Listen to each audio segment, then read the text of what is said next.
dans un nouveau vlog. On est lundi et j'attaque la semaine directement par l'ouverture de mon calendrier de l'Avent.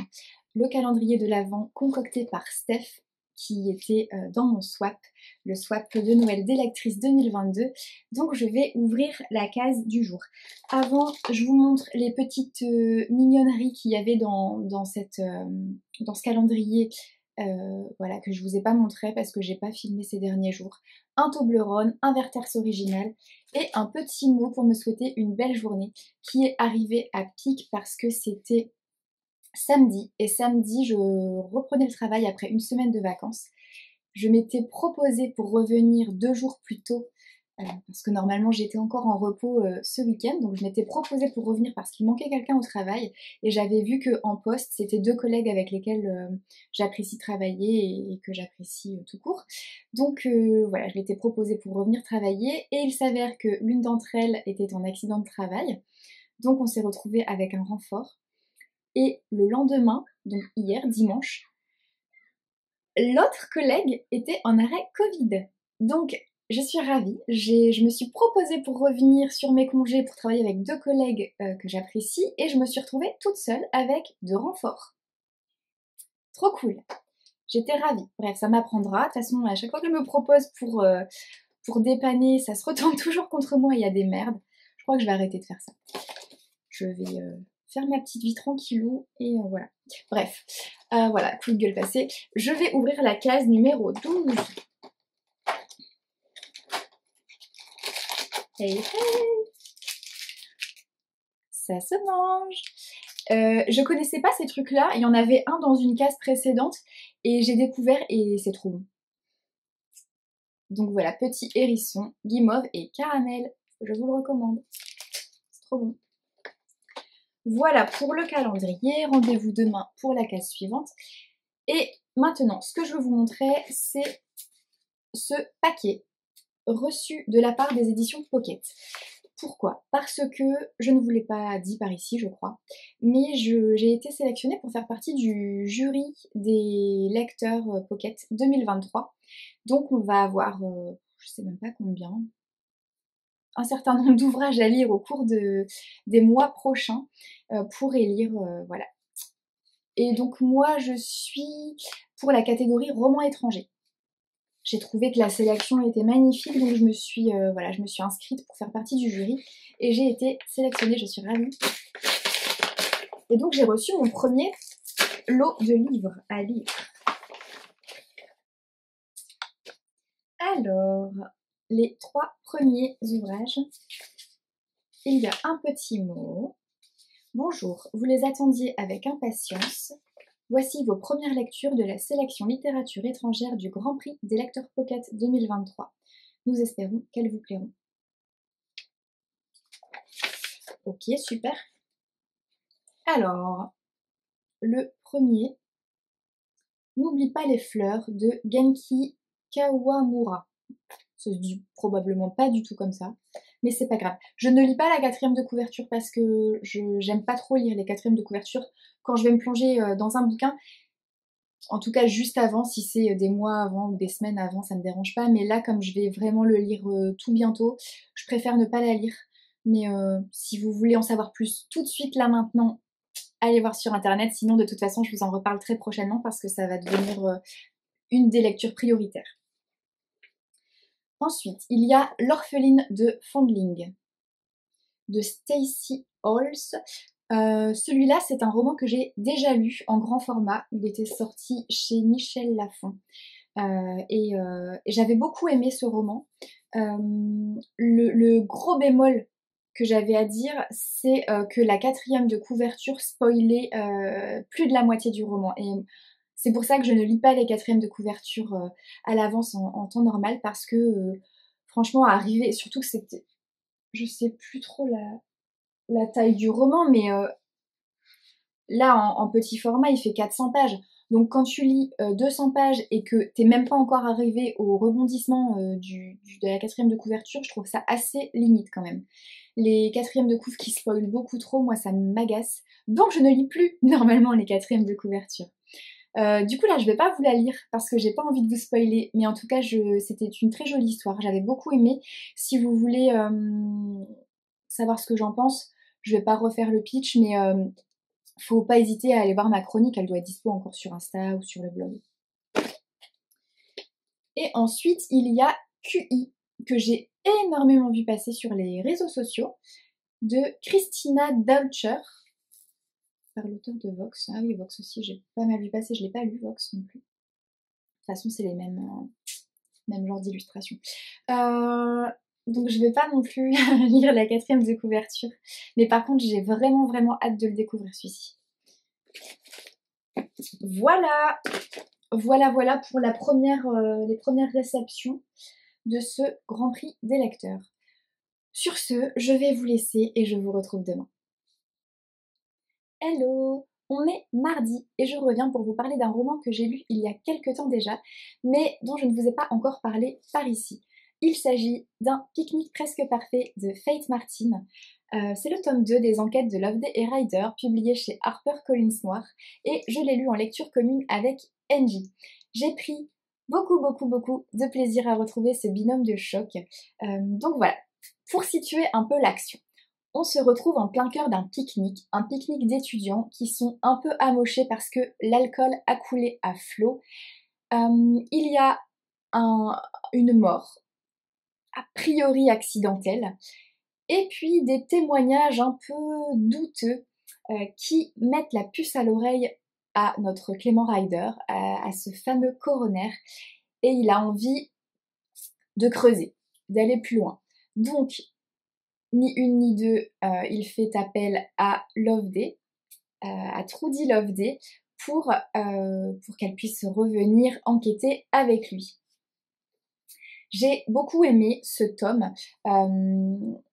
Alors déjà, j'ai beaucoup aimé l'évolution du personnage de Trudy qui gagne en maturité, qui gagne en confiance en elle. Elle a plus de responsabilités et en fait on n'a qu'une envie, c'est de la voir briller. De la voir briller pour faire taire cette jante masculine en mode égo surdimensionné. J'ai beaucoup aimé voir aussi l'évolution de leur relation qui se resserre, qui se consolide. Et j'ai trouvé hyper attendrissant en fait leur relation, la façon dont l'un voit l'autre en fait. J'aime bien la vision que Clément Ryder a de cette jeune stagiaire hyper prometteuse. J'aime aussi le regard que Trudy pose sur Clément et les questions qu'elle se pose concernant sa maladie. Enfin, concernant sa maladie. Elle ignore totalement qu'il s'agit d'une maladie, elle commence à devenir suspicieuse et je trouve ça hyper intéressant et j'ai hâte de voir comment ça va évoluer et à quel moment le secret va exploser et à quel moment elle va découvrir qu'il est souffrant, qu'il est malade. J'imagine et j'espère qu'elle va en fait le couvrir et le protéger par rapport à ça. Je sais pas, on verra comment ça va évoluer. Et sinon, j'ai trouvé très intéressant le côté assez réel en termes de problèmes de société, c'est-à-dire que le fait que les riches et les personnes qui ont du pouvoir se croient au-dessus de tout et de tout le monde, y compris au-dessus des lois. J'ai trouvé ça assez sympa, le côté aussi personne de pouvoir, personne haut placée, personne corrompue dans ce milieu-là. J'ai trouvé ça très sympa. J'ai déjà retrouvé ça ailleurs dans d'autres romans et ça m'a à la fois terrifiée et en même temps ça m'a intéressée et intriguée. Donc j'ai aimé retrouver ça là-dedans. J'aime le côté hyper dynamique, c'est-à-dire qu'en fait quand un chapitre se termine, on n'a qu'une envie, c'est de poursuivre. La lecture est comme ça hyper addictive. Elle est remplie de mystères. Ça, c'est pareil, c'est quelque chose que j'aime beaucoup, c'est-à-dire que il y a plein d'indices et de fausses pistes et ça nous pousse à nous interroger en même temps que les personnages. Et je dois dire que je suis pas peu fière parce que j'avais quand même percé le mystère et j'avais quand même pas mal d'infos. Et voilà, donc je suis assez fière de moi quand même par rapport à ce tome. C'est bien la première fois que j'arrive à trouver qui est le coupable et voilà. Donc voilà, j'ai beaucoup aimé. Euh, Celui-ci, il est assez court, hein, il fait moins de 300 pages et ça se lit ultra vite. Et ça, j'adore comme ça, quand c'est rythmé et qu'on avance dans la lecture. Je les dévorais, franchement, je les lu hyper vite. Et puis ces couvertures, on en parle, non, parce que franchement, elles sont canon. Et on se disait avec Angie qu'il y a quand même pas mal de choses qui se passent dans la couverture et que par la suite, on y prêtera davantage attention. Je n'ai qu'une envie, qu'une hâte, c'est de lire le tome 3. On avait dit qu'on se le réservait pour fin décembre, période de Noël. Il faut que je relance Angie parce que ça rapproche à grands pas. Donc voilà. Je vais terminer cette journée en ouvrant la case numéro 13 de mon calendrier de l'Avent.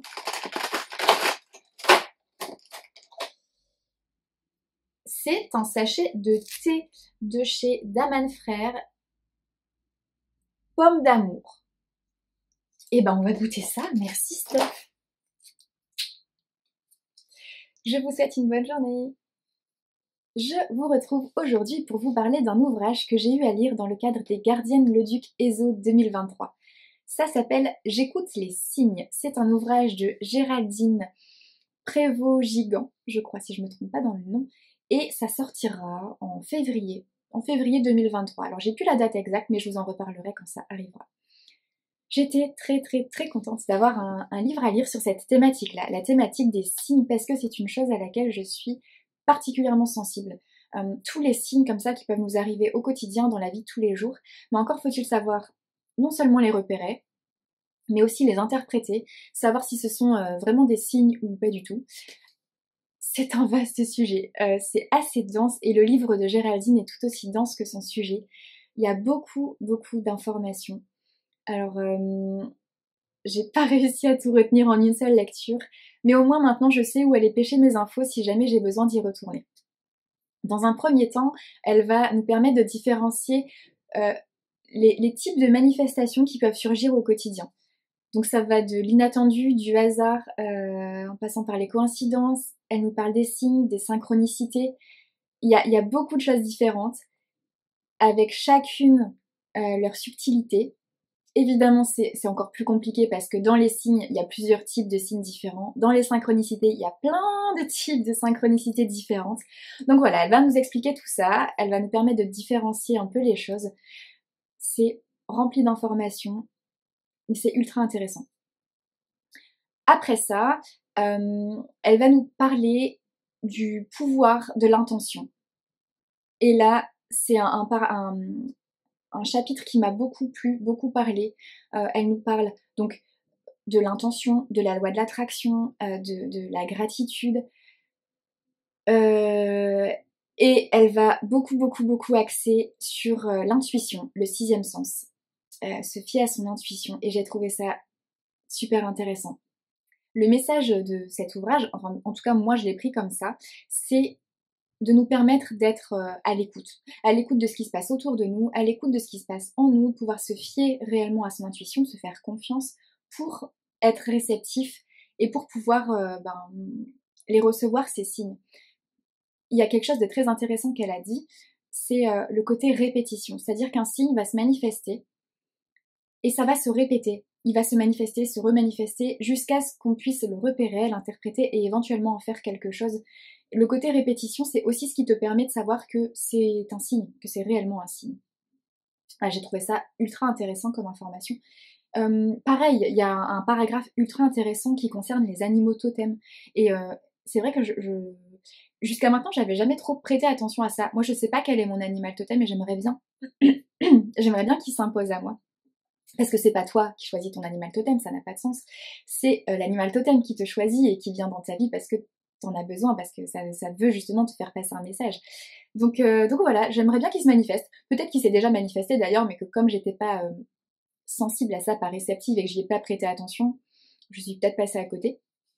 Mais en tout cas, à partir d'aujourd'hui, c'est ça, cet ouvrage, ça me permet vraiment de prendre conscience qu'il faut être ouvert en fait, être ouvert, être à l'écoute, garder l'œil ouvert et être réceptif à ce qui se passe ça permet aussi de prendre conscience de tous les liens en fait, des liens qu'il y a entre, entre tout, entre les êtres vivants, tous les êtres vivants, avec la nature aussi. Enfin bref, voilà. Il y a un paragraphe hyper intéressant aussi qui concerne les anges gardiens, les guides, tout ça. Comment, comment rentrer en contact avec eux, comment leur envoyer des messages, des demandes de signes, et voilà. Bref, c'est un ouvrage ultra intéressant, il y a plein d'informations, et je vous en reparlerai dans une chronique au moment de la sortie. Mais si vous êtes sensible à ce genre de choses, bah, vous pouvez d'ores et déjà noter la date, en tout cas la période, parce que la date précise je ne l'ai plus, c'est fin février, peut-être le 28 février, mais je suis pas sûre à 100% de la date. Voilà, sur ce, je vais vous laisser, avant de vous laisser, quand même, la petite case du jour. Alors, touloulou, j'ai mon petit Père Noël du jour. Tac, super. Coucou, je reviens de la boîte aux lettres. Donc, je me suis dit, allez, hop.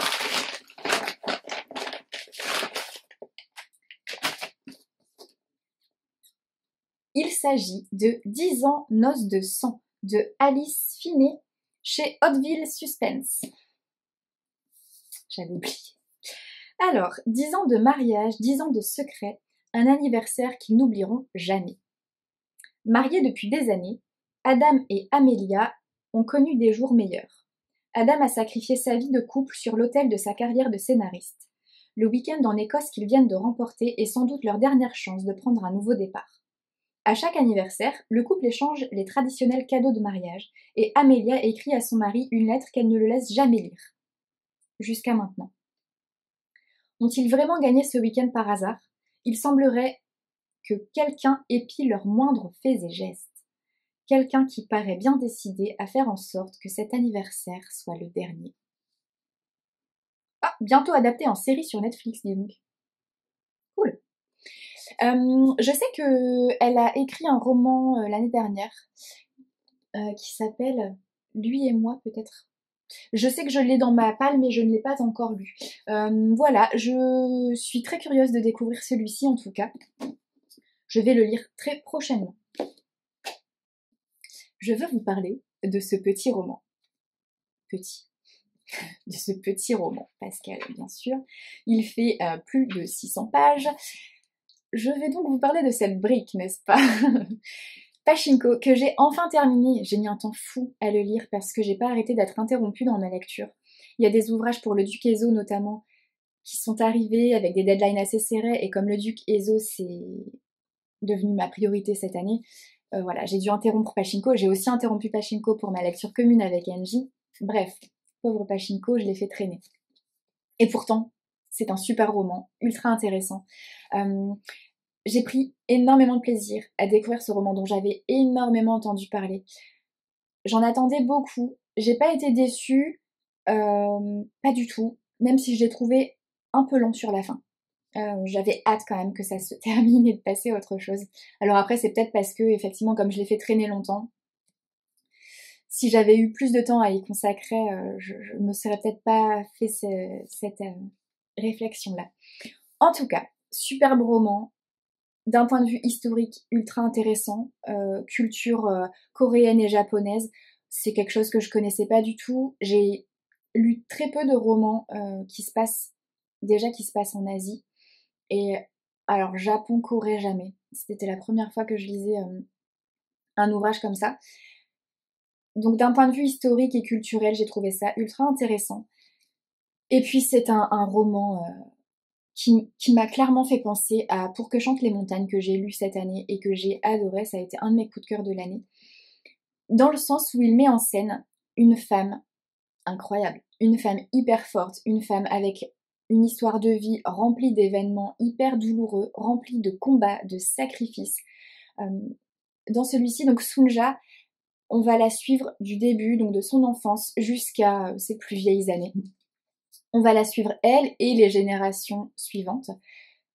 Et cette femme m'a elle m'a bouleversée. Elle m'a bouleversée et elle m'a surtout épatée par sa force de caractère, par sa détermination. Elle se sacrifie non seulement pour ses croyances, mais principalement pour, en gros, la survie de ceux qu'elle aime. Et j'ai trouvé ça hyper beau, hyper touchant. C'est un roman qui livre en fait une histoire de vie, une histoire de génération, de façon hyper intime, hyper juste, hyper dure, hyper brute, hyper poignante. Que dire de plus? J'ai beaucoup aimé aussi toute la thématique autour de ces difficultés pour les immigrés de se faire une place. Donc, parce qu'en l'occurrence, Sunja et ses proches quittent la Corée parce que c'est la guerre, parce que voilà, pour survivre, il faut aller trouver une maison ailleurs. Ils vont donc se retrouver au Japon et se faire une place au Japon quand on est coréen, et ben c'est pas facile. Il y a beaucoup de discrimination raciale. Et voilà, et j'ai trouvé cette thématique-là ultra intéressante, ultra bien faite. Ça parle aussi de différences. C'est un très très beau roman. Il faut lui consacrer du temps. Moi, malheureusement, je l'ai trop fait traîner. Et ça a peut-être un peu entaché le plaisir que j'y ai pris parce que j'avais hâte que ça se termine et c'est dommage. En ça, j'ai préféré Pour que chantent les montagnes dans le sens où quand je me suis plongée dedans, je l'ai pas lâché.